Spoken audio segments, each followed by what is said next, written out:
I pozzi che sono bruciati in Kuwait credo che fossero 700. Bene, la regia può mandare queste immagini. È stata inventata una macchina da una società ungherese che, come vedrete, diciamo, è montata su un carro armato.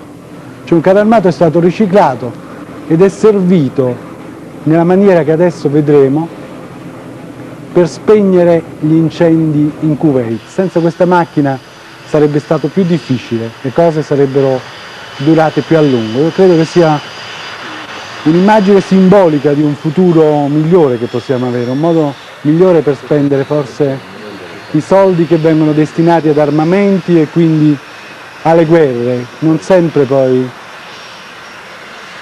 per difendersi da un nemico, magari per creare un nemico, come qualche volta è avvenuto. Allora, Lutwak, commenti lei questa immagine. Questo non è un vero pozzo, questa è una dimostrazione. Un vero pozzo c'è tutto il catrame.